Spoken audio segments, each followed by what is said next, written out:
Hello, everybody, and welcome to the latest edition of Pompey Talk. I'm Pepe Lacey, and today I'm joined by the News' chief sports writer, Neil Allen. Neil, one place to start, and that's Saturday up in the northeast. Pompey 1, Middlesbrough 0. That was a shock to the system, wasn't it? Yes. Pompey were clinging on for dear life. I remember we were at in the 6th minute of time added on, they broke, didn't they? And Millie Ali won a corner. At that point, you're looking at the clock thinking, okay, corner, that's it, job done, point, goalless draw. Keeping the ball in the Middlesbrough end, isn't it? Then Yeah. Middlesbrough aren't going to score now, it's too late. Brilliant. And nobody thought that. In fact, you know what? Neil Weld next to me from Pompey, he said jokingly, Pompey should send Nico Smith up for the corner, and we was like, no, just keep this as a draw. And then suddenly, the ball comes in from Marlon Park, and it's a good headed clearance actually. Yeah. From the Middlesbrough guy on the 6-yard box out to the box, really good headed clearance, and thankfully it landed at the vicinity of the left foot of Segasic, and he's very left-footed.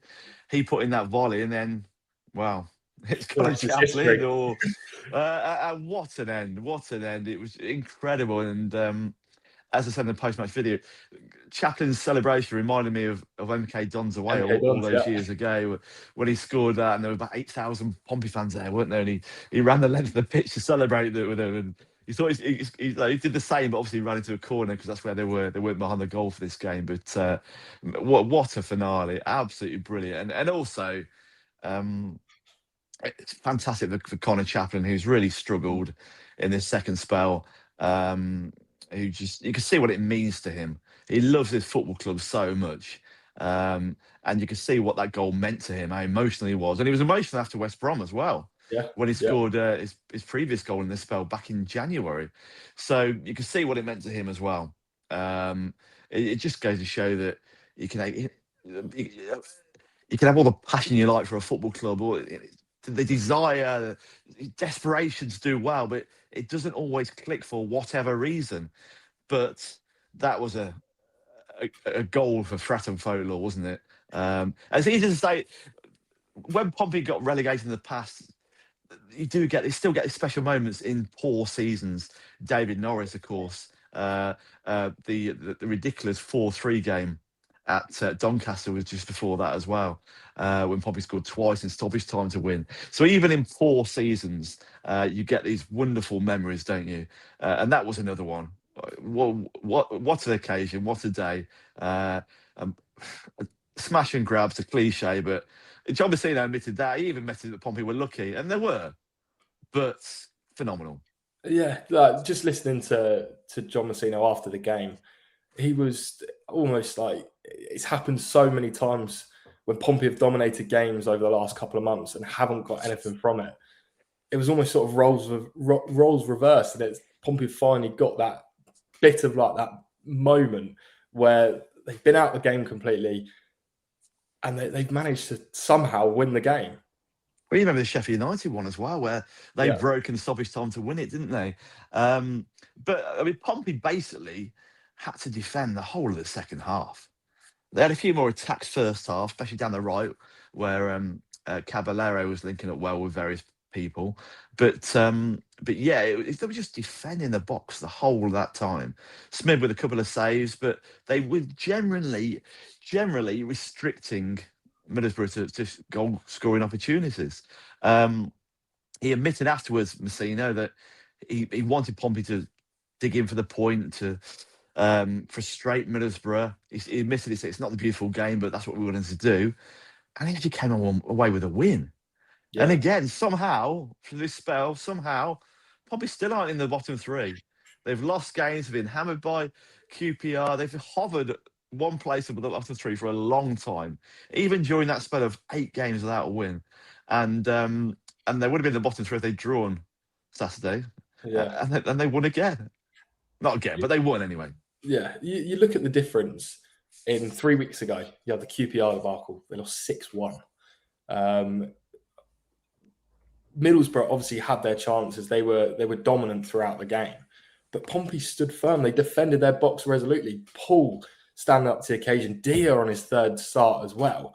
Like, they just rose to the occasion and they grafted. They defended so hard. They deserved at least a point, and then obviously went and got the win. It's interesting since QPR, and obviously Pompey rightly got stick for QPR. The manager got stick for playing Evo Adams as a 10 and Swifton packing them central midfield. So he got stick. The players got stick. The recruitment got stick. And the owners got stick. Everyone got stick, rightly so, because it was a horrible, horrible day. They looked like a side destined for relegation that day. So, as is life, if you're willing to criticise someone, you have to be willing to praise them when they deserve it. So, in that respect, Pompey players, management needs to be praised, because the response in those since that game has been an 84th minute equaliser at Norwich, has been an 88th minute equaliser with 10 men against Oxford, and then a 97th minute winner at Middlesbrough. So this side's got something. It has. Yeah. I mean, if Pompey conceded late last minute goals, people would be questioning fitness, wouldn't they? So are they fit? Is that the reason? Whatever it is, I know it's just, you can think these things up to suit narratives, can't you? But whatever it is, they've responded with 5 points since QPR, 4 of them on the road, 1 of them with 10 men. They've shown heart, passion, desire, fight, almost to a man, actually. It's been a hell of a response from those players. So while we criticise them for QPR, we also have to be prepared. And it's only right, we praise them when they do well. Absolutely. There's no point otherwise. If you moan about them all the time, no one's going to listen to you. So you have to praise them when they're done well. And if that's 3 games, superb from Pompey. Yeah, they've definitely stood up to the occasion. I spoke to Regan Paul after Norwich, and it was a fairly tame first half performance, but the second half, Pompey really grew into the game and took the game to a Norwich side who were, at the time, the 3rd most informed team in the league. And they've stood up to the occasion. They obviously could have beaten Oxford as well if they were 1-0 up with an 11v11. And Regan Paul said it was the international break came at the perfect time for them. Almost, they just lost 6-1 to QPR. A few home truths said in the dressing room after the game and at the beginning of the international break.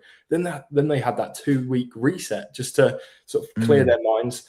And 5 points now from 3 games. Good performances as well. They could have beaten Oxford. A good point away at Norwich, and then obviously the winner at Middlesbrough. It's almost as if it's that 2-week break. It reset them, and they have the experience from last year as well, don't they?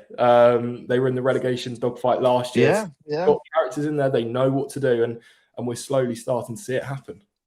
Yeah, the most bizarre thing is that Pompey still one point above the relegation zone, despite this mini revival. So in that respect, it hasn't really changed. But Saturday's brought them closer to Blackburn and West Brom.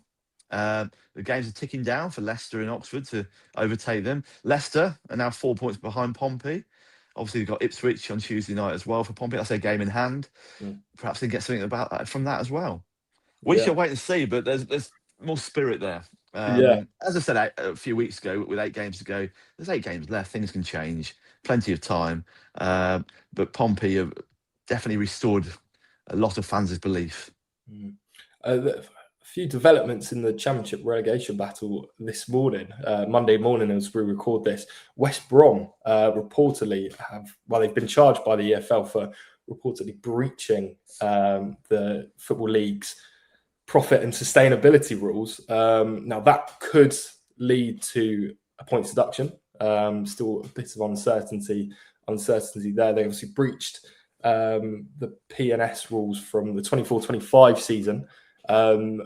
As per guidelines, they say if you breach those rules in the season prior, you get a points deduction. Now there's 4 games left, Neil. Do you think a points deduction could happen in the final 4 games, really? Final 2-3 weeks of the season? Well, obviously, this has been broken by John Percy this morning from the Telegraph. So this is fresh news, isn't it? Fresh information. No doubt it's accurate as well. They are allegations. They've been charged. So no doubt West Brom will be asked to respond to those allegations. What's the date today? 13th of April. Yeah, 3 weeks left of the season. Well, exactly. Is there going to be enough time?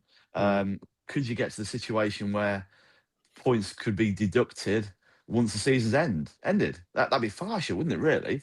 Yeah. So I just don't know at this stage. You don't know. So much is up in the air.